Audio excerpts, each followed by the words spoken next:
What does the B team at Platinum have to offer us with The Legend of Korra?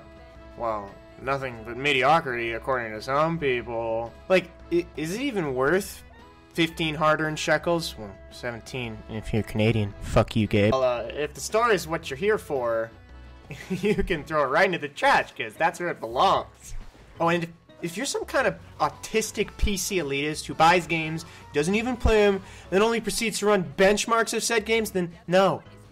You will not enjoy Korra. Because there's like only 4 graphics options.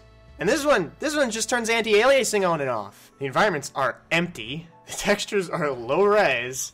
The character models are accurate to the show, even though there's only like 10 total in the whole game. Probably more if you actually count the recolors. Oh, but hey, all the music from the show is here. And the voice actors, they're here too. Oh, and they're just as good as they are in the show. Jinora, where are you? I'm with the rest of the family on an airship coming back from visiting Grandma Katara, but I could sense that you were in trouble. You could say that. Some chi blockers hit me with darts that blocked my bending, and I think they're following. Jesus, this animation is laughably bad at some points, but at least it's better than some of the blunders in Book 2. Help me. But after all that I've just said about it, that doesn't mean this game is an unforgivable piece of shit. So in contrast to a majority of popular gaming websites, I'm gonna play devil's advocate and say that Korra is actually a pretty good game. Also, I'm gonna be a little bit biased here because I was gonna like this game whether or not it turned out to be shit. But Dean, you just want to find a way to validate your purchase. But Dean, you just want to suck up Kamiya. But Dean, you just like the game because Korra's your waifu. I'm gonna stop you right there because Korra is not my waifu. Plus, I don't have a waifu. I have a harem. And Korra is number 17 on it. Okay? Okay. Anyway, the combat in Korra is its biggest selling point, and if it wasn't nearly as good as it was, I wouldn't even be defending the game. What you get is a bit of Metal Gear Rising and Bayonetta mixed together and somewhat slimmed down to create Korra's combat system. The game gives you a little taste, but after that, you start out with nothing. I'm afraid your bending is blocked, Avatar. And as you progress through the game, you unlock all 4 elements: earth, fire, air, and water. Once you've unlocked all of them, you can chain combos together from any of the other styles on the fly. It works perfectly as intended, and Korra's animations are as fluid as Bayonetta's, which helps complement the combat, making it feel precise and satisfying. While you're beating up the same couple of losers over and over again as you play, the bending discipline that you're using to beat up those losers gains experience and levels up. This unlocks more combos, gives you a bigger health and chi bar, and also just makes your attacks stronger. It feels great to pull off a large chain of combos on a big group of enemies that were previously giving you trouble in an earlier playthrough.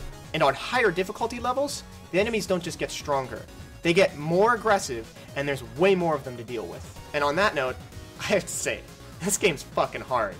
Like, bullshit hard. It's not like I want to throw my controller across the room hard, but wait a minute, he just blocked my bending. That's like the first time this has happened.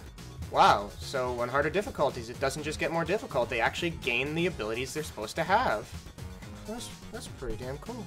Oh, and another thing to note, these Naga sections are actually a lot better than I expected them to be.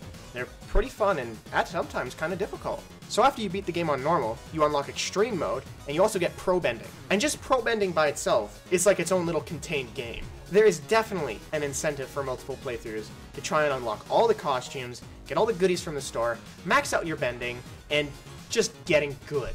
If you want a challenging game, The Legend of Korra fucking delivers. Man, I have just been asking for a half-decent Avatar game for so long now. Because those last Airbender games that came out on PS2, whew, those were a piece of work. I honestly wasn't expecting some kind of masterpiece from this game. I just wanted a nice ice cream sundae with Korra's face on it. It's nice. It tastes good. And before you know it, you've already eaten the whole thing. I don't think Platinum could make a shitty game even if they tried to, because this is the worst.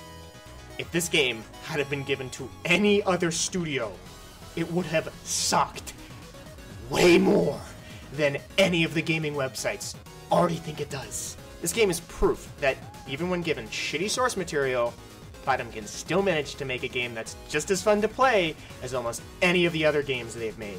So if you really like Bayonetta or Metal Gear Rising, you probably like Korra, because it's really similar. And If you're already like Korra, well, you're probably gonna love this game no matter what I say. But if you're like me, who's a fan of Korra and Platinum games, just go buy it. Or, well, you know, if you don't have enough shekels, you could